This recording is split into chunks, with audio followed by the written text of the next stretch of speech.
হীরার সাথে আমার 3টে ছবি আমি সাইন করেছি, তো এটা ফার্স্ট। এরপরেও আমাদের হীরারই আর একটা নতুন প্রজেক্ট অলরেডি আমরা 90% শুটিং ডান, 10% বাকি আছে।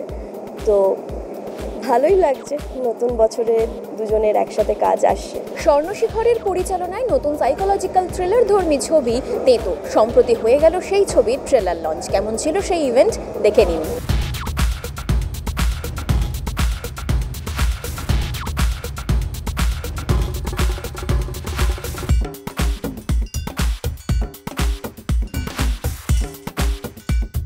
স্বর্ণর ডিরেকশনে আমার ফার্স্ট কাজ, তবে যখন এই ছবিটা আমি সাইন করেছিলাম হীরা এন্টারটেনমেন্টের সাথে, তখন আমরা কিন্তু হাজব্যান্ড ওয়াইফ হইনি, ঠিক আছে। হীরার সাথে আমার 3টে ছবি আমি সাইন করেছি, তো এটা ফার্স্ট। এরপরেও আমাদের হীরারই আর একটা নতুন প্রজেক্ট অলরেডি আমরা 90% শুটিং ডান, 10% বাকি আছে। তো ভালোই লাগছে, নতুন বছরে দুজনের একসাথে কাজ আসছে, মজাই লাগছে। আমার ক্যারেক্টারটা এখানে মিমি আমাদের মতো খুব সাধারণ একটি মেয়ে, যে জ্যোতি বলে একটা ছেলের বন্ধু ছিল প্রথম থেকে, কলেজ লাইফ থেকে। অ্যান্ড মিমির সাথে জ্যোতির ভীষণ একটা সুন্দর সম্পর্ক, কিন্তু জ্যোতি মিমিকে ভালোবাসতো, কিন্তু মিমি কোথাও গিয়ে জ্যোতিকে বন্ধু ভাবলেও সে ভালোবাসাটা কখনোই আসতো না, কারণ জ্যোতি সবসময় একটু সাধারণের থেকে একটু আলাদা, মানে ও একটু সাইকিক, তাই জন্য কখনোই কোনো মেয়েরা তাকে পাত্তা দিত না। সেটাও একটা জ্যোতির্মানের অভিমানের কারণ। তো মিমিকে সবসময় ও নিজের করে পেতে চাইলেও আলটিমেটলি মিমির অন্য জায়গায় বিয়ে হয়ে যায়। তো বিয়ের পর জ্যোতির সাথে আবার দেখা হচ্ছে, তো দেখা হওয়ার পর এই যে 5জন বন্ধুরা মিলে আবার সে রিইউনিয়ন করতে গিয়ে যে কী কী ঘটনা ঘটছে সেটা কেন্দ্র করে ছবিটা। তো ইন্টারেস্টিং ছবি। আর আমি এখানে কিন্তু ডুয়েল ক্যারেক্টার প্লে করেছি, তো দুটো সুদীপ্তাকে তোমরা দুরকম চরিত্রে দেখতে পাবে। আশা করি আমাকে এভাবে কখনো দর্শক দেখেনি, ভালো লাগবে।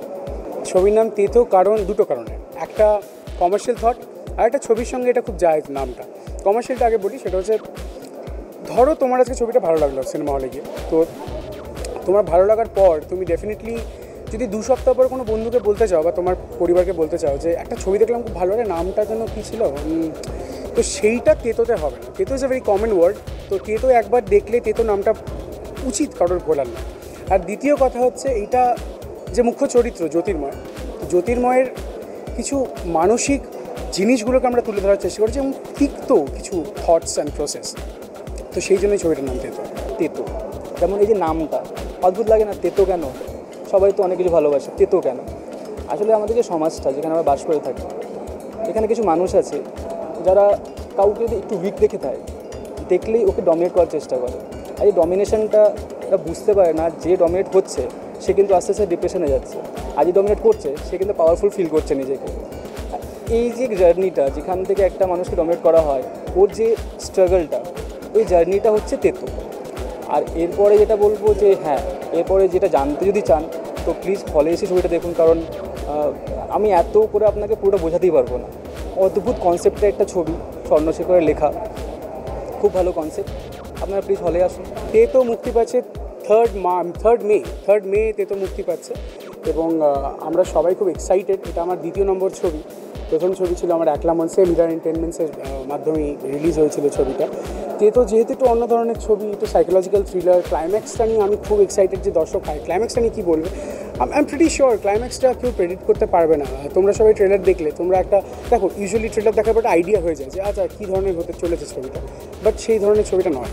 সো এক্স্যাক্টলি সেটা ক্লাইম্যাক্সে গিয়ে, এই যে তুমি আজকে ট্রেলারটা দেখলে, তোমার একটা থট প্রসেস তো চলেছে যে আচ্ছা ছবিটা তার মানে এই গল্পটা এইভাবে এই হবে, তো সেইটা ক্লাইম্যাক্সে গিয়ে পুরো চেঞ্জ হয়ে যাচ্ছে।